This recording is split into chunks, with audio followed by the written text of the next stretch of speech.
ကျွန်တော်ကချင်းမျိုးသားဒီမိုကရေစီအဖွဲ့ချုပ်မှာဒုတိယဥက္ကဋ္ဌမထမ်းဆောင်ခင်မှာကျွန်တော်ဝန်ထမ်းတို့ပါကျွန်တော်ပညာရေးဌာနမှာစတင်ပြီးတော့ထက်တန်းပြအနေစတင်ပြီးတော့တာဝန်ထမ်းဆောင်ပြီးတော့1980ခုနှစ်ကနေ2014ခုနှစ်အထိတာဝန်ထမ်းဆောင်ပြီးတော့ဒုတိယညွှန်ကြားမှု KIPI မှုနဲ့ကျွန်တော်ပြင်ဆင်ယူသွားပါတယ်အဲ့ဒီပြီးမှာကျွန်တော်အနေနဲ့အမျိုးသားနိုင်ငံရေးလုပ်ကျင်တဲ့အတွက်ကြောင့်မလို့အမျိုးသားနိုင်ငံရေးကဏ္ဍမှာလည်းပဲအခြားသောဗမာပါတီတွေအများကြီးရှိပေမဲ့ကျွန်တော်တို့လူမျိုးရဲ့လိုအပ်ချက်အရာကျွန်တော်တို့ချင်းမျိုးသားမြတ်ပါတီဒါမှမဟုတ်ချင်းပါတီကိုစိတ်ဝင်စားတဲ့အတွက်ကြောင့်မလို့ချင်းပါတီအဖွဲ့နဲ့ပူးတွဲပြီးအလုပ်လုပ်မယ်ဆိုတော့ကျွန်တော်ဆုံးဖြတ်ထားပါတယ်ဒါကြောင့်မလို့အခုနောက်ဆုံးပြနေနဲ့ဒီပေါင်းစည်းလာတဲ့ပါတီဖြစ်တဲ့ချင်းမျိုးသားဒီမိုကရေစီဖွဲ့ချုပ်မှာကျွန်တော်ဆက်လက်ပါဝင်လာပြီးတော့ဒီနေ့ဒုတိယဥက္ကဋ္ဌအဖြစ်တာဝန်ထမ်းဆောင်ခဲ့ပါတယ်ဟုတ်ကဲ့ဟုတ်ကဲ့ကျွန်တော်နာမည်ကတော့နိုင်ဟိုက်ကောဖြစ်ပါတယ်ကျွန်တော်ကတော့ယာတီကတော့မတူပြီဟုတ်ကဲ့အဲ့လိုမျိုးတော့နည်းပြန်ပြောပြပါဟုတ်ကဲ့ကျွန်တော်နာမည်ကတော့စလိုင်းနိုင်ဟိုက်ကောဖြစ်ပါတယ်ဇာတိကတော့ကျွန်တော်တို့ချင်းပြည်နယ်မတူပီမြို့ကဖြစ်ပါတယ်ကျွန်တော်မတူပီမြို့စံမော်ရပ်ကွက်မှာနေထိုင်ပါတယ်အခုကျွန်တော်လောလောဆယ်လိုအပ်ချက်ရပါတီရဲ့တောင်ပေးချက်ရကျွန်တော်ရန်ကုန်မှာနေပါတယ်ချင်းပါတီလို့ပြောနေတဲ့အခါမှာ NLD နဲ့ကျန်တဲ့ USDP ပါတီတို့လည်းကျွန်တော်ချင်းကြီးအဥဆောင်နေတဲ့ပါတီတွေပေါ့ဟုတ်ကဲ့ပါတီကခြားချက်ရှိတယ်လေပြီးရင်ချင်းပါတီလို့ပြောနေတဲ့အခါမှာဘယ်လောက်ထိချင်းလူမျိုးတွေခေါင်းဆောင်တွေမှာမျိုးနွေစုစုံပေါ့နော်ဟုတ်ကဲ့ဒါဆုံးပါနိုင်တယ်လေဆိုတာဟာလေပြောပြလို့ရမှာဟုတ်ကဲ့ပါကျွန်တော်တို့ချင်းပါတီများဖြစ်ကြတဲ့2015တုန်းကရွေးကောက်ပွဲဝင်နေတဲ့ကျွန်တော်တို့ CLD ပါတီရယ် CNDP ပါတီရယ် CPP ပါတီရယ်ဝင်ကြတဲ့အခါမှာချင်းပြည်နယ်မှာဘယ်နေရာမှကျွန်တော်တို့ရွေးကောက်ပွဲမနိုင်ခဲ့ပါဘူးဒီသင်ခန်းစာကိုရရှိကြပြီးတော့ကျွန်တော်တို့အနေနဲ့ဘယ်လိုဖြစ်ချင်းမျိုးသားနိုင်ငံရေးမှာချင်းပါတီများပေါင်းစည်းရေးလို့မှကျွန်တော်တို့အခြားသောတိုင်းဒေသပါတီများနဲ့တော်လကောအခြားသောပြည်မပါတီများနဲ့တော်လကောကျွန်တော်တို့ဟာတန်းတူအခြေအနေမှာရှိနိုင်မယ်ဆိုပြီးတော့အဲ့ဒီရည်မှန်းချက်နဲ့ကျွန်တော်တို့ပေါင်းစည်းလာခဲ့ကြပြီးတော့2019ခုနှစ်ဇူလိုင်လ17ရက်နေ့မှာကျွန်တော်တို့ချင်းမျိုးသားဒီမိုကရေစီဖွဲ့ချုပ်ပါတီနဲ့ကျွန်တော်တို့ပေါင်းစည်းလာခဲ့ပါတယ်ဒီလိုပေါင်းစည်းလာခဲ့ပြီးတော့ကျွန်တော်တို့ချင်းမျိုးသားဒီမိုကရေစီဖွဲ့ချုပ်အနေနဲ့ချင်းပြည်နယ်6မြို့နယ်မှာကျွန်တော်တို့ချင်းမျိုးသားပါတီဒီမိုကရေစီဖွဲ့ချုပ်မြို့နယ်ရုံးကိုကျွန်တော်တို့ဖွဲ့စည်းပြီးတော့ပါတီလည်းဖွဲ့စည်းနိုင်ခဲ့ပါတယ်ထို့အတူကျွန်တော်တို့စကိုင်းတိုင်းမှာဆိုရင်တော့ကျွန်တော်တို့2မြို့နယ်နောက်ပြီးတော့မကွေးတိုင်းမှာဆိုရင်တော့10မြို့နယ်ရယ်နောက်ပြီးတော့ရန်ကုန်တိုင်းမှာဆိုရင်တော့3မြို့နယ်ရယ်နောက်ပြီးတော့ကျွန်တော်တို့ပြည်နယ်တိုင်းရုံးနယ်နဲ့ဆိုရင်တော့ချင်းပြည်နယ်ဟာခါမြို့နယ်ပြည်နယ်စစ်နဲ့စကိုင်းတိုင်းနဲ့ကျွန်တော်မကွေးတိုင်းမှာဆိုရင်တော့ကျွန်တော်တို့တိုင်းရုံးစစ်ပေါ့နော်အဲ့လိုဖွဲ့စည်းလိုက်အားလုံးပေါင်းကရုံးပေါင်းကကျွန်တော်တို့26ခုနဲ့ကျွန်တော်တို့ဖွင့်လှစ်နိုင်ခဲ့ပါတယ်အဓိကတော့ကျွန်တော်တို့လွှမ်းခြုံမွေးနဲ့လုပ်အောင်မယ်ဆိုရင်တော့အဓိကကျွန်တော်တို့ချင်းပြည်နယ်6မြို့နယ်မှာဆိုရင်တော့အကုန်လုံးကျွန်တော်တို့လွှမ်းခြုံခဲ့ပါတယ်လွှမ်းခြုံဖွဲ့စည်းနိုင်ခဲ့ပါတယ်ဒီနေ့ပြည်မပါတီများဖြစ်တဲ့ NLD ရောနောက်ပြီး USDP ရောဒီချင်းပြည်နယ်6မြို့နယ်မှာဖွဲ့စည်းနိုင်ခဲ့တယ်လို့ကျွန်တော်တို့ကလည်းပဲဖွဲ့စည်းနိုင်ခဲ့ပါတယ်ဒီပြည်မပါတီများနဲ့ကျွန်တော်တို့ရဲ့ကွာခြားချက်ကတော့အသွင်သဏ္ဍာန်အဖြစ်တူတယ်အောင်ဖြစ်တော်လည်းပဲအနှစ်သာရအဖြစ်တော့အများကြီးကွာပါတယ်ကွာခြားချက်ကတော့ဘာလဲဆိုရင်တော့ကျွန်တော်တို့ဟာချင်းမျိုးသားဒီမိုကရေစီဖွဲ့ချုပ်ပါတီရဲ့အနေနဲ့ပါတီ CEC ကိုကြည့်ရမယ်ဆိုရင်တော့အခုအားလုံးဟာတရားရခိုင်တော့မှချင်းမျိုးသားတွေပဲဖြစ်ပါတယ်အဲ့ဒီချင်းမျိုးသားတွေကကျွန်တော်တို့ CEC မှာဆိုရင်တော့အကုန်လုံးကဒီ OZ ဘိုင်းမှာရောကျွန်တော်တို့ ချင်းမျိုးသားတွေကပဲတာဝန်ယူတယ်ဆိုတော့တွေ့ရပါတယ်ဒါအမျိုးသားရေးနဲ့ကြည့်ရမယ်ဆိုတော့ကျွန်တော်တို့အမျိုးသားရေးမှာစီးလုံးညီညွတ်မှုနဲ့လှုပ်ဆောင်နိုင်ဖို့ရအတွက်ကသွေးစည်းညီညွတ်မှုလိုတဲ့အတွက်ကြောင့်မလို့သွေးစည်းညီညွတ်မှုမှာလည်းပဲအဓိကခွဲခြားဆက်ဆံမှုကင်းစင်ဖို့ရအတွက်ကျွန်တော်တို့ရည်ရွယ်ထားပါတယ်ဥပမာပြောမယ်ဆိုရင်တော့ဗမာပါတီများအနေနဲ့ကတော့အသွင်သဏ္ဍာန်အားဖြင့်တော့ပြည်တော်စုပါတီလိုတိုင်းသားပါတီလိုဖြစ်ပေမဲ့အနှစ်သာရကြည့်မယ်ဆိုရင်တော့ပါတီရဲ့ကျွန်တော်တို့ခေါင်းဆောင်ပိုင်းကတော့အကုန်လုံးကဗမာပါလူမျိုးတွေပဲဖြစ်ပါတယ်ဒါကြောင့်မလို့ဒီပါတီတွေဟာဗမာလူမျိုးကိုသာအခြေခံတဲ့ပါတီဖြစ်တဲ့အတွက်ကြောင့်မလို့ချင်းအမျိုးသားအရေးတော်တော်၎င်းချင်းလူမျိုးများရဲ့အခွင့်အရေးတော်တော်၎င်းရပိုင်ခွင့်များတော်တော်၎င်းထိရောက်ဒီကနေ့အထိမရှိနိုင်ခဲ့ဘူးဆိုတာတွေ့ရပါတယ်ဒါကြောင့်မလို့ကျွန်တော်တို့အနေနဲ့ဒီလိုအပ်ချက်ရဖွဲ့စည်းထားတဲ့ချင်းအမျိုးသားဒီမိုကရေစီအဖွဲ့ဟာချင်းပြည်နယ်အတွင်းမှာကျွန်တော်တို့ဘလို့ပဲဖြစ်လွတ်တော်အတွင်းမှာကျွန်တော်တို့နေရာရနိုင်ဖို့ရန်အတွက်ကလည်းပဲအခုကျွန်တော်တို့ရေမှန်းချက်ထားခဲ့ပြီးတော့အဲ့ဒီရေမှန်းချက်အကောင့်တွေပေါ်ဆောင်ရွက်နိုင်ဖို့ရန်အတွက်ကလည်းပဲအောင်နိုင်ရေးစီမံချက်တွေလုပ်ခဲ့ပြီးတော့ဒီနေ့အားကျိုးမှန်တဲ့ကျွန်တော်တို့ဆောင်ရွက်ခဲ့ပါတယ်အဲ့ဒီ6မြို့နယ်မှာဆိုရင်ဥပမာဖြင့်ပြည်နယ်လွတ်တော်မှာတမြို့နယ်ကနေကျွန်တော်တို့ဒီကိုယ်စားလှယ်2ဦးစီတက်ပြီးတော့6မြို့နယ်ကတဲ့18ဦးတက်အောင်မှာဖြစ်ပါတယ်အဲ့ဒီ18ဦးထဲမှာကျွန်တော်တွက်မယ်ဆိုရင်တော့အားလုံးလို့ဟာကျွန်တော်တို့ဗမာပါတီများနဲ့ရှင်းမယ်ဆိုရင်တော့95%ကြော်ကျွန်တော်တို့ချင်းအမျိုးသားဒီမိုကရေစီပါတီဖွဲ့ချုပ်ရနဲ့ကျွန်တော်တို့အနိုင်ရလိမ့်မယ်လို့ကျွန်တော်တို့ကလည်းမျှော်လင့်ချက်ထားပါတယ်ထို့အတူကျွန်တော်တို့ဒီလိုမျှော်လင့်ချက်ထားတဲ့ဆိုစာပါတီရဲ့အာသံချက်ကြောင့်ပါတီရဲ့ကျွန်တော်တို့ကျွမ်းကျင်မှုကြောင့်တဇွမ်းမှုကြောင့်မဟုတ်ဘဲနဲ့ပြည်သူတွေရဲ့ကျွန်တော်တို့အပေါ်မှာယုံကြည်ကိုးစားမှုရှိခြင်းကြောင့်ကျွန်တော်တို့ဒီချင်းမျိုးသားရေးမှာတော့ဘယ်လိုဖြစ်ဒီ2020ရွေးကောက်ပွဲမှာတော့ကျွန်တော်တို့အနေနဲ့ပြည်သူတွေရဲ့မျှော်မှန်းထားတဲ့အတိုင်းရွေးကောက်ပွဲမှာ95%ကျော်အနိုင်ရလိမ့်မယ်လို့ကျွန်တော်တို့မျှော်လင့်ခဲ့ပါတယ်ဟုတ်ကဲ့2020ရွေးကောက်ပွဲမှာချင်းပါတီမှာဘယ်လောက်ထိမှန်းထားတယ်ပေါ့နော်ဟုတ်ကဲ့ပါတီပြည်နေစစ်မှာရောဘူစစ်မှာရောဘယ်လိုမှန်းထားကြတယ်ပြီးရင် NLD ပဲဖြစ်ချမ်းခိုင်ရေးပဲဖြစ်ဘဟုမှာဘယ်လောက်ထိနိုင်တယ်လဲဘယ်လိုပုံစံနဲ့ဒီဘာလို့လဲဆိုတော့ကျွန်တော်အမေတိုင်းကြည့်နေတာကတော့ပြည်နေဝင်ကြီးချုပ်ပေးနိုင်တဲ့ဖွဲ့နိုင်တဲ့ပါတီကိုပဲမေးပေးကြပါဆိုတာဟာမျိုးပေါ့နော်ဟုတ်ကဲ့ဆိုင်ရှာပေးနေတဲ့ပါတီကိုမေးပေးကြပါဆိုတာဟာဒီမေးဆွေးနေတာဟာဒီရှိနေတော့ဘယ်လိုပုံစံနဲ့2020ရွေးကောက်ပွဲကိစ္စကိုမှန်းထားကြတယ်ကျွန်တော်တို့ဒီချင်းမျိုးသားဒီမိုကရေစီအဖွဲ့ချုပ်ရဲ့2020ရွေးကောက်ပွဲကိုအခြေခံပြီးတော့ရှေ့ဆက်မှာကျွန်တော်တို့ဒီပြည်တော်စုအဆင့်အထိအစိုးရဖွဲ့စည်းနိုင်ဖို့ရန်အတွက်ကကျွန်တော်တို့ဘယ်လိုရည်မှန်းချက်တည်ထားခဲ့တယ်နောက်ပြီးတော့ဘယ်လိုဆက်လက်ပြီးတော့မဟာမိတ်တွေဆောင်ရွက်မယ်ဆိုတဲ့ဥစ္စာလေးတွေကျွန်တော်တို့မှာအခြေခံမူဝါဒတွေရှိပါတယ်ပထမဦးစားပေးအနေနဲ့ကျွန်တော်တို့ကချင်းပါတီများအနေနဲ့ချင်းမျိုးသားဒီမိုကရေစီအဖွဲ့ချုပ်ပါတီအနေနဲ့ချင်းပါတီများနဲ့ပေါင်းစည်းပြီးတော့ကျွန်တော်တို့ရွေးကောက်ပွဲမှာတူတကွကျွန်တော်တို့ဝင်ဖို့အနိုင်ရဖို့ကျွန်တော်တို့ရည်မှန်းချက်ထားပါတယ်ကျွန်တော်တို့ရဲ့ပါတီရဲ့မူဝါဒဘလောက်ပဲကွဲကျွန်တော်တို့သွားမယ်လမ်းစဉ်ကတူကြမယ်ဆိုရင်တော့အတူတကွပေါင်းစည်းပြီးတော့လုပ်ကြဖို့ဆိုတဲ့ရည်မှန်းချက်နဲ့ကျွန်တော်တို့ညှိနှိုင်းဖို့ကျွန်တော်တို့စီမံချက်ထားကြပါတယ်အဲ့ဒါကြောင့်ဒီနေ့ချင်းပြည်နယ်6မြို့နယ်မှာဆိုရင်တော့ပြည်နယ်မှာ18ခု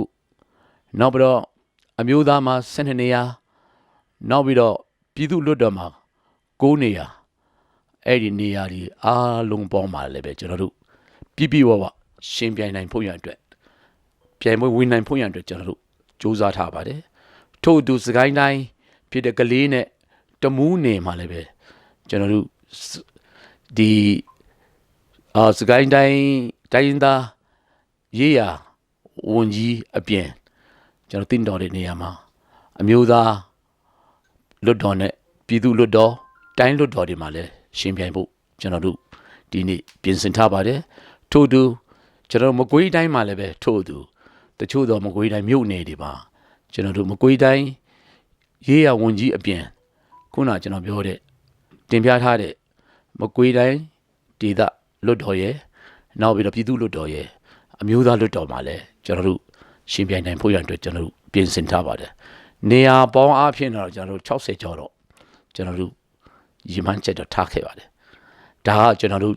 ဒီကနေ့ချင်းမျိုးသားဒီမိုကရေစီဖွဲ့ချုပ်ရဲ့လောလောဆယ်ကျွန်တော်တို့ဒီပြည်တော်စုအတွင်းမှာပြင်ဆင်ထားတဲ့ဥစ္စာဖြစ်တယ်နောက်တစ်စိတ်ကတော့ကျွန်တော်တို့ဒုတိယဆင့်မဟာမိတ်ကတော့ကျွန်တော်တို့တိုင်းရင်းသားပါတီများဖြစ်ပါတယ်အဲ့ဒီတိုင်းရင်းသားပါတီများဖြစ်ကြတဲ့ကချင်တို့ကယားတို့ကရင်တို့ရှမ်းတို့မွန်ရခိုင်အစရှိတဲ့ပါတီများနဲ့တနည်းပြောမယ်ဆိုရင်တော့ပြည်မပါတီနဲ့ကျွန်တော်တို့တိုင်းရင်းသားတောင်ပေါ်ပါတီတွေပြည်နယ်ပါတီတွေပေါ့အဲ့ဒီထဲမှာကျွန်တော်ပြည်နယ်ပါတီများအနေနဲ့က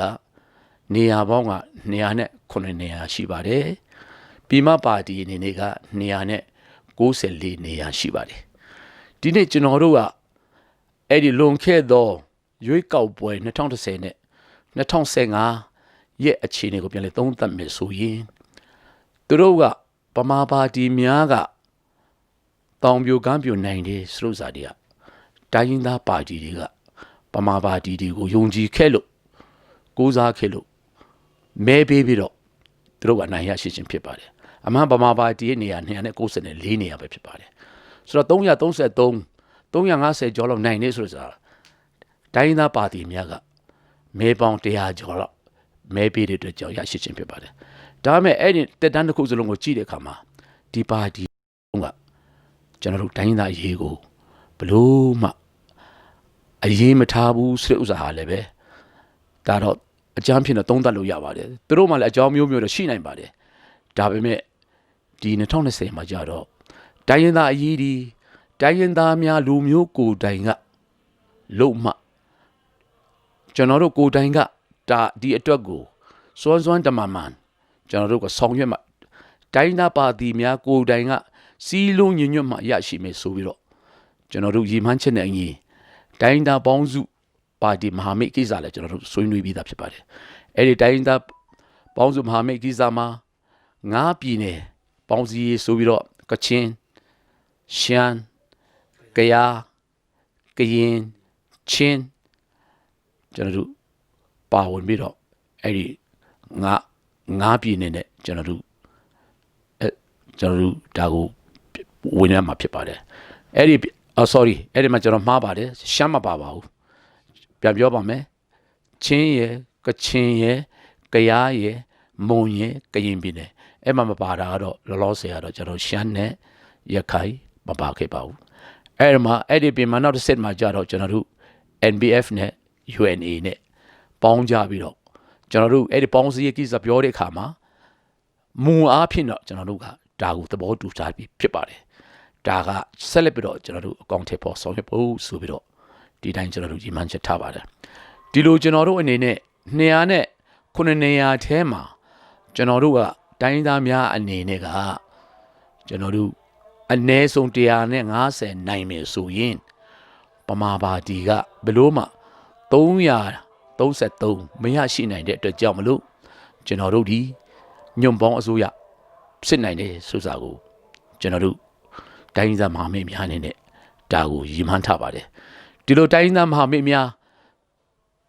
ကနေကိုယ့်ရည်မှန်းချက်တိုင်းပေါက်မြောက်မယ်ဆိုရင်တော့ဗမာပါတီများဖြစ်ကြတဲ့ပါတီကြီးများအနေနဲ့တီးသက်အစိုးရဖွဲ့စည်းနိုင်မယ့်အခြေအနေမရှိဘူးဆိုရင်တော့ဒါညွန့်ပေါင်းအစိုးရအတွက်ဆိုရင်ကျွန်တော်တို့ကအခုနာကကျွန်တော်တို့ကဒီအခြေခံဥပဒေမှာပြင်ဆင်လို့မရနိုင်တဲ့161ဆိုတဲ့ပုံမှာလဲအလိုအလျောက်အဲ့ဒီ checks and balance အရာကျွန်တော်တို့မှာအခွင့်အရေးရဖို့ရန်အတွက်ကအများကြီးတာတယ်ဆိုတာကိုကျွန်တော်တွေ့ရတယ်ထို့သူတိုင်းရင်းသားများကိုယ်တိုင်ကလည်းပဲပင်လွန်စာချုပ်ရပင်လွန်ကတိကဝတ်ရတိုင်းရင်းသားများကိုယ်တိုင်ကလည်းပဲခေါင်းဆောင်ပြည်တော်စုရဲ့ခေါင်းဆောင်ပိုင်းအနေနဲ့ကျွန်တော်တို့ကလက်မှတ်ရေးထိုးခြင်းဖြစ်တဲ့အတွက်ကြောင့်မလို့တိုင်းသားများကိုယ်တိုင်ကအင်အားကောင်းလာမယ်ဆိုရင်တော့တနည်းပြောရမယ်ဆိုရင်တော့ဒီပမာပါတီများကိုပကုံးချင်းရှင်နိုင်မယ်ဆိုရင် 다 저너로 안에네 블로베 비동수마 단둥 예미하무 소리 우사예 저너로 대야미하다무 소리 우사예 고단 피아단 소리 우사리야 저너로 알로로 예네 다 아카운트에 보낸 포인트가 알라라시데 소사 디데 다인다 알롱을레 나레도 ပေါက်ထားပြီးဖြစ်ပါတယ်ဒါကြောင့်မလို့တိုင်းသားပါတီများအနေနဲ့2020ရွေးကောက်ပွဲအောင်နိုင်ရေးနဲ့ပတ်သက်ပြီးတော့ကျွန်တော်တို့မူတစ်မျိုးအနေနဲ့မူဝါဒမဟာဗျူဟာမျိုးတစ်မျိုးအနေနဲ့ကျွန်တော်တို့ဒီနေ့အကောင်းဆုံးပြင်ဆင်ထားမှုများလုပ်ကြတယ်ဆိုတဲ့စာကိုလည်းပဲကျွန်တော်အနေနဲ့တင်ပြလိုပါတယ်နောက်ပြီးတစ်ခုအနေနဲ့ကကျွန်တော်တို့ချင်းလူမျိုးများနဲ့အနာဂတ်ပေါ့နော်ချင်းလူမျိုးများဟာအရင်တော့ဘိုးဘွားကလေးကတော့ချင်းလူမျိုးဆိုမျိုးသားမျိုးချစ်စိတ်ဓာတ်များရှိကြပေမဲ့ကျွန်တော်တို့ရဲ့ဆက်သွယ်မှုအခက်အခဲမျိုးကြောင့်ကျွန်တော်တို့မှာဒီနေ့ရိုးရာဓလေ့ယဉ်ကျေးမှုဘာသာစကားကွဲပြားမှုများရှိခဲ့ကြပေမဲ့ကျွန်တော်တို့ဟာတူညီတဲ့အချက်ကတော့ကိုယ်ပိုင်လက္ခဏာယဉ်ကျေးမှုဒီလေထုံးစံမှာတူညီမှုရှိတယ်။နောက်ပြီးတော့ကိုယ့်မြေကိုယ့်ဒေသကိုလည်းပဲတန်ဖိုးထားပြီးတော့ကျွန်တော်တို့ဘယ်သူကမှအထိမခံရလေအောင်ကျွန်တော်တို့ရှိတဲ့အင်အားရှိတဲ့ကျွန်တော်တို့ကိုယ့်ရဲ့ခံနိုင်စွမ်းနဲ့ကျွန်တော်တို့ခက်ဆက်ကအကာအကွယ်ပြုခဲ့တယ်ဆိုတာတွေ့ရပါတယ်ဒီသမိုင်းကြောင်းရပြောရမယ်ဆိုရင်ကျွန်တော်တို့ဟာချင်းပြည်နယ်အကာအကွယ်ချင်းနဲ့ပတ်သက်ပြီးတော့နေချက်တော်လှန်ရေးသမိုင်းမှာလည်းပဲချင်းတို့ရဲ့ပြောင်မြောက်တဲ့လှုပ်ဆောင်မှုစွမ်းဆောင်မှုတွေများရှိခဲ့တယ်လို့ကျွန်တော်တို့ချင်းလူမျိုးများပြည်တော်စုအစ်စ်ပြည်တော်စုရဲ့အန်ဒီမှာတော့မှချင်းလူမျိုးများကစွန်းသမားအကာအကွယ်ပေးနိုင်ခဲ့တယ်ဆိုတဲ့ကျွန်တော်တို့ရဲ့မှတ်သမိုင်းကောင်းတွေသမိုင်းရှည်ရာတွေများရှိပါတယ်ပြည်တော်စုအစ်စ်မှာကျွန်တော်သမိုင်းရှည်ရာကောင်းတွေကိုကျွန်တော်တို့ကချင်းတွေမှာရှိခဲ့တဲ့အတွက်ကြောင့်မလို့ဒီသမိုင်းကောင်းတွေကိုဘာလို့အဲ့ဒါအထိလုပ်နိုင်ခဲ့တယ်လို့ဆိုတော့ဒီချင်းလူမျိုး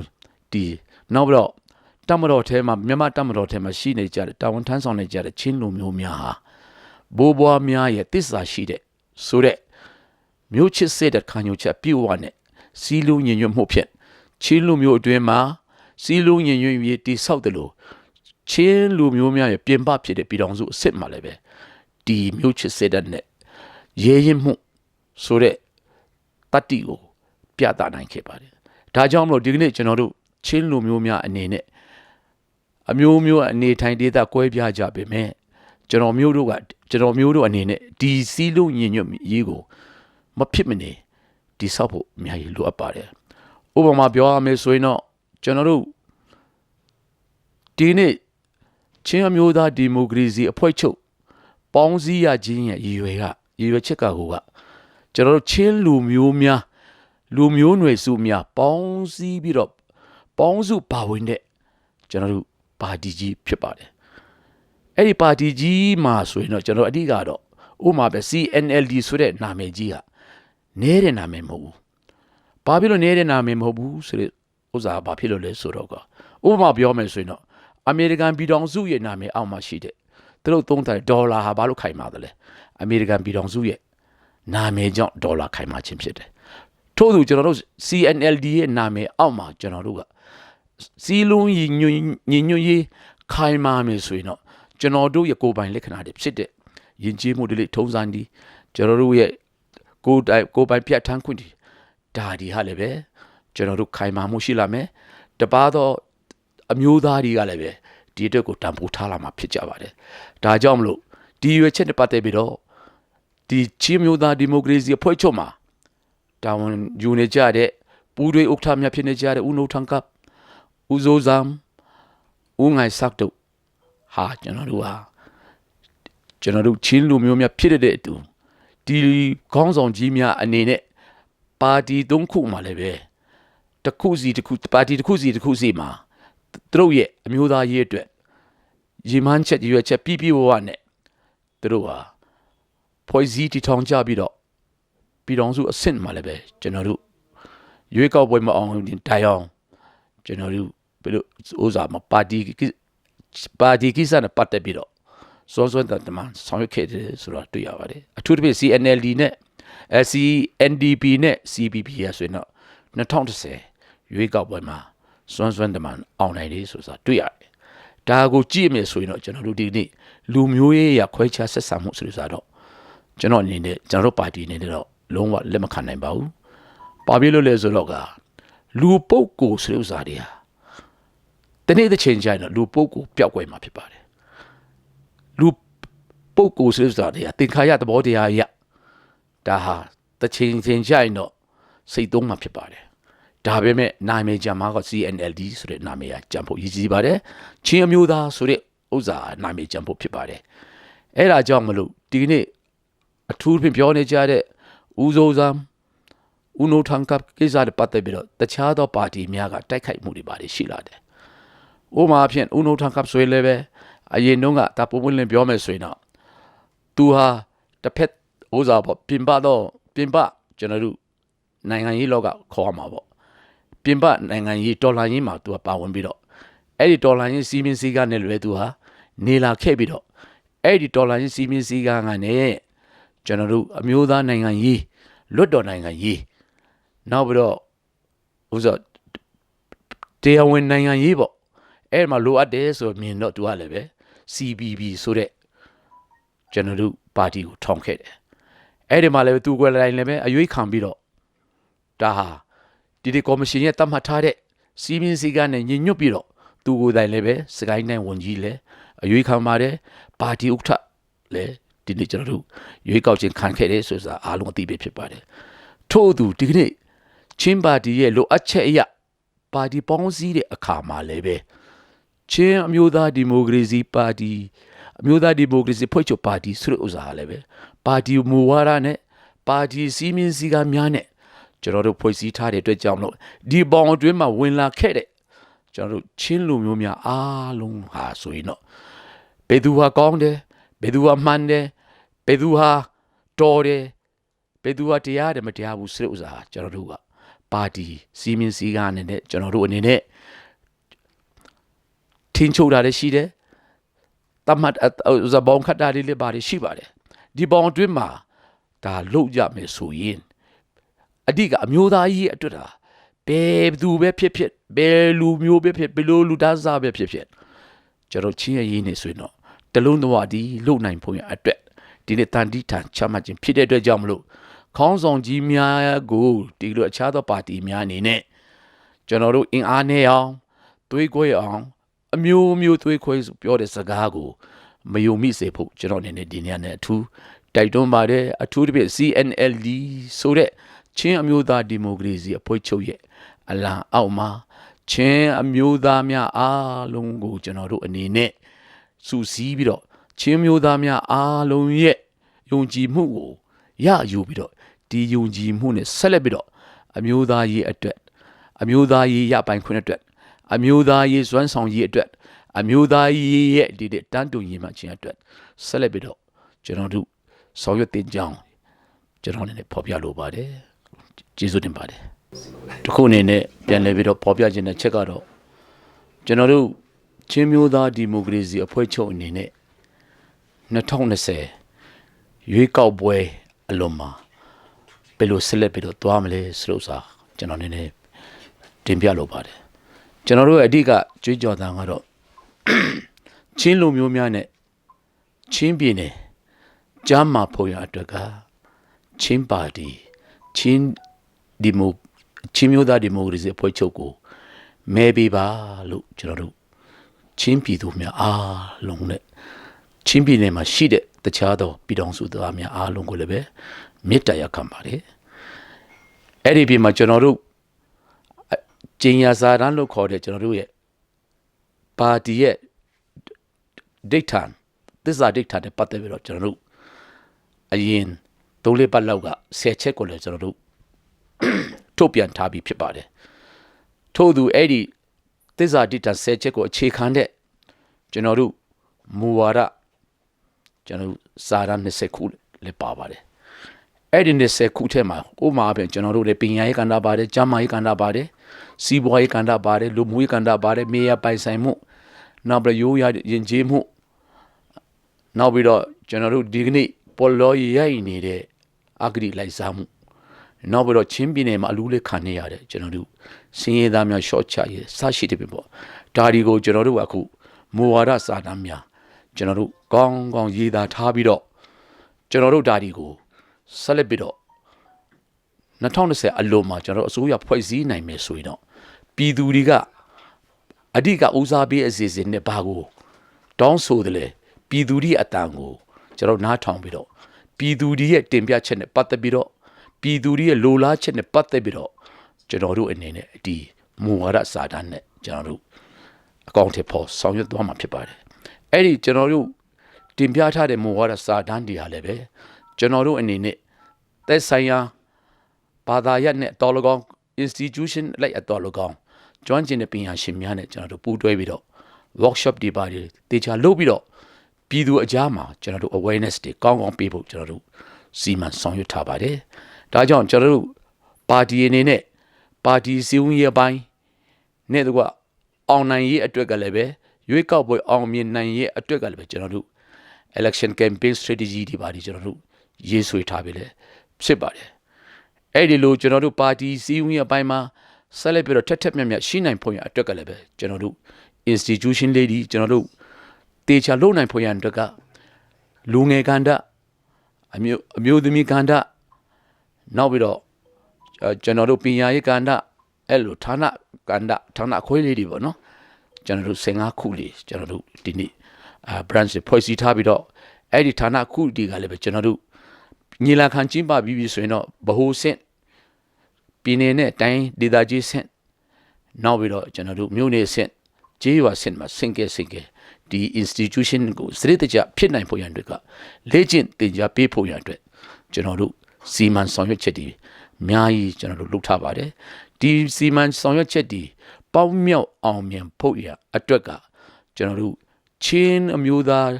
တစ်ခုလုံးတစ်မျိုးလုံးရဲ့ဒီနေ့ကျွန်တော်တို့အပေါ်မှာပံ့ပိုးကူညီမှုအားပေးကူညီမှုလဲလဲထောက်ခံမှု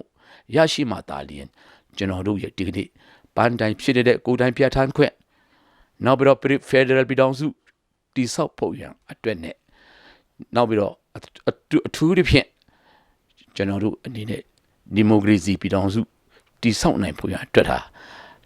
ဒီအခြေခံလိုအပ်ချက်တွေဟာချင်းမျိုးသားများကိုယ်တိုင်ကကျွန်တော်တို့ကိုပံ့ပိုးကူညီမှထောက်ခံမှဖြစ်မယ်ဆိုလို့စာကိုလည်းပဲကျွန်တော်နောက်ဆုံးအနေနဲ့တင်ပြလိုပါတယ်အဲ့လိုကျေးဇူးတင်ပါတယ်